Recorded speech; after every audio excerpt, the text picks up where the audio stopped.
En una ocasión, un alto dirigente de un partido político, un máximo dirigente de un partido político, me dijo lo siguiente: miren, me dice, yo soy nacionalista. Yo, por ejemplo, dice, no me voy a pelear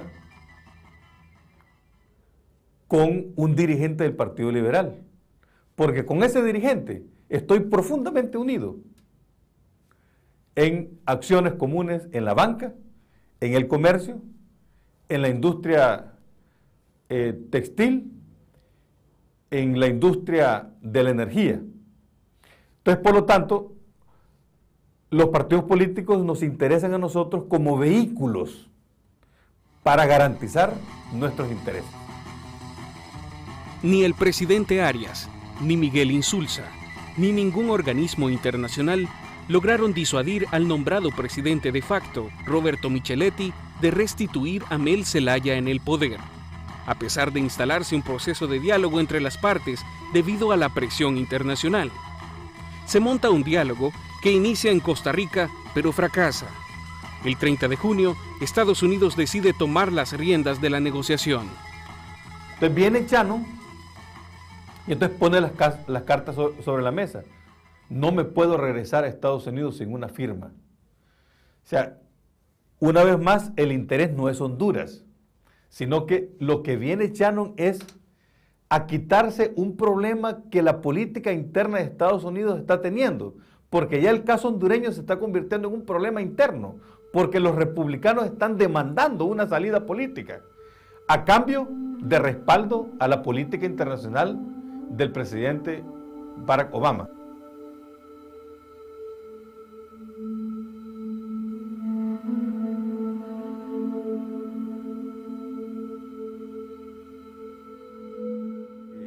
En menos de 24 horas, logra, no sabemos con qué artificios, logra que los representantes, los delegados del presidente Manuel Zelaya Rosales, firmen dócilmente unos acuerdos que a todas luces era obvio que eran el resultado de unos sectores golpistas que insertaban esos acuerdos dentro del plan del golpe de Estado en construcción, porque dejan la decisión de la restitución de Zelaya Rosales a un Congreso que es el mismo que lo había destituido y es el mismo que está respondiendo a las decisiones de las élites empresariales, políticas y militares. Con Mel Zelaya técnicamente anulado y con el apoyo de Estados Unidos hacia los golpistas, había que legitimar el golpe. Y qué mejor que con unas elecciones, donde el pueblo elija, no importa en qué condiciones, pero que elija a un nuevo presidente bajo un proceso supuestamente democrático. Esa elección no tuvo que haber pasado. Y Zelaya tuvo que haber hecho lo posible por evitarlas, pero no podía hacerlo desde la embajada brasileña, tenía que hacerlo él con la gente en la calle.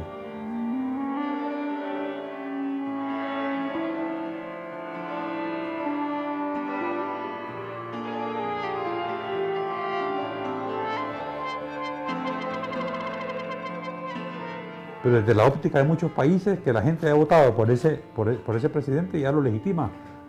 Y a medida que el tiempo pase, esto se va a consolidar a nivel regional, a nivel internacional.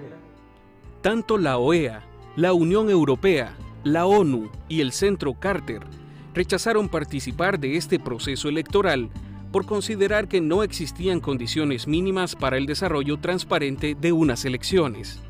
Pero nuestro país tuvo participación por parte de representantes de Arena como Armando Calderón Sol y Norman Quijano, así como otros partidos de derecha centroamericana, que no deslegitimaron el golpe y lo consideraron una acción democrática y respetable. Nuestro llamado a nivel de la resistencia era a no participar en el proceso electoral, a no avalar un proceso porque era un proceso ficticio, era un proceso que estaba amarrado y que por lo tanto no había ninguna garantía, ¿verdad?, para asegurar que era un proceso que se iba a desarrollar con toda la legitimidad y con toda la transparencia, si siendo quienes los que vigilaron el proceso eran los que dieron el golpe de Estado. Soy periodista, disculpe, estoy haciendo mi trabajo. Estoy haciendo mi trabajo. Permiso, voy a pasar al otro lado. Según el portal Real News, La organización Hagamos Democracia, capacitada por el Instituto Nacional Demócrata, o NDI por sus siglas en inglés, que es financiada por el gobierno de Estados Unidos y afiliada al Partido Demócrata, fue el único organismo internacional presente en la observación de las elecciones en Honduras.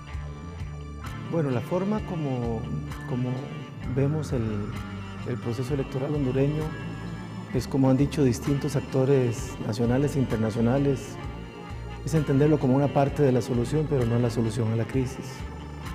Las elecciones, digamos, se desarrollaron con grados de normalidad promedio, digamos, pero eso no obvia que se dieron en un contexto político muy complejo. Sin ser una misión oficial, sí entregó un informe preliminar de las actividades del proceso electoral, señalándolas de pacíficas y ordenadas, a pesar de los ataques de militares hacia manifestantes en San Pedro Sula, frente a representantes de NDI. También presentaban un nivel de participación de 47.6% al final de la jornada, pero no desmintieron el 62% que anunciaba el Tribunal Supremo Electoral después de 3 horas en las que el sistema informático supuestamente se cayó. Ahora bien, la pregunta de si el nivel de participación de un poco menos de un 50% es o no es, afecta o no afecta la confianza en las elecciones, la vigencia de las elecciones, es algo que le corresponde a los hondureños debatirlo, ¿verdad?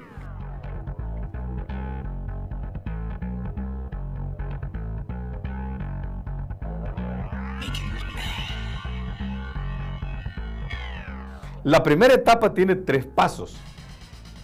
El primer paso fue el golpe violento, el acto violento del 28 de junio. El segundo paso fueron las elecciones del 29 de noviembre y el tercer paso son la asunción de la nueva administración el 27 de enero. Y hay quienes están celebrando las elecciones, diciendo que al fin ya en Honduras se va a resolver la crisis. Entonces también se ha leído mal las elecciones como, no como la culminación del golpe, sino como una cosa distinta, además, ¿verdad? Donde también se ve la flaqueza del análisis y la incapacidad de leer las cosas sistémicamente, con incapacidad de conectar el golpe con las elecciones. Para la resistencia no hay ninguna otra alternativa más que continuar la lucha por conquistar la convocatoria de una Asamblea Nacional Constituyente desde la perspectiva del pueblo hondureño, no cualquier Asamblea Nacional Constituyente, porque también en los sectores dominantes se empieza a hablar de una Asamblea Constituyente, se empieza a hablar de reformas incluso constitucionales, pero reformas constitucionales nada más decorativas. Nosotros pretendemos no una simple reforma constitucional, sino una nueva Constitución de la República que responda a las aspiraciones de este pueblo que por centurias han venido siendo negadas.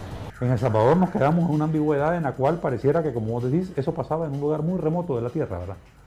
No ahí nomás, ¿verdad? No con fuerzas armadas que se parecen mucho a las nuestras, no con élites mediáticas que se parecen mucho a las nuestras, no con grupos empresariales que se parecen mucho a los nuestros, ¿verdad? No con una cultura política muy parecida a la nuestra. En El Salvador, el hecho de que el FMLN intentó ayudar a reingresar al presidente constitucional de Honduras, Manuel Zelaya, a su país después del golpe, fue motivo de discusión en los medios, porque los partidos de derecha consideraban que el presidente Funes debía mantenerse al margen del conflicto y no respaldar ni al FMLN en su acción ni al presidente depuesto. Tampoco de parte de nuestro gobierno hubo una postura firme, contundente y clara acerca de ese golpe de Estado y de cómo posicionarse ante él. Hubo más lucidez en Sudamérica por la experiencia que tienen y por la visión histórica que tienen. La presidenta de Argentina fue muy firme en su lectura, ¿verdad? Miguel Insulza fue muy firme en su lectura, ¿verdad? Chávez fue muy firme en su lectura, y así Correa fue muy firme en su lectura. Uno puede ir repasando, Lula fue muy firme en su lectura.